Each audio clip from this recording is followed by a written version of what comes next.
সুতোতে বাঁধা ঘুরিয়ে আকাশে উড়ে আর ভাবে এই সুতো ছিঁড়ে গেলেই হয়তো মিলবে স্বাধীনতা। তবে সুতো ছিঁড়ে মাটিতে লুটিয়ে পড়ার পরই সে বুঝে সুতোতে বাঁধাতেই ছিল তার আসল স্বাধীনতা। ঠিক তেমনই মেয়েরাও ভাবে এই মায়ার বাঁধন ছিন্ন করে চলে গেলেই হয়তো আমি স্বাধীন। তবে বিশাল এই পৃথিবীতে একা হাত থেকে হোঁচট খাওয়ার পরই সে বুঝে প্রিয় মানুষটার শাসনেই ছিল তার আসল নিরাপত্তা।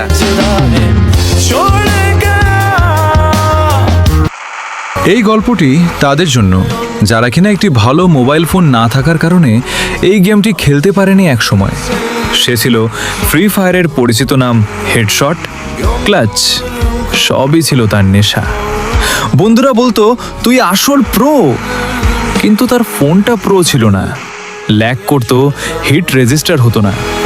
ফাইনাল ফাইটে এসে স্ক্রিন ফ্রিজ, আর হার মানতে হতো তাকেই। লোকেরা হাসতো, বলতো নুব হয়ে গেছিস। কেউ জানতো না দোষটা খেলোয়াড়ের নয়, দোষটা ছিল একটা দুর্বল ফোনের। রাতে সে ফোনটা হাতে নিয়ে চুপচাপ বসে থাকতো।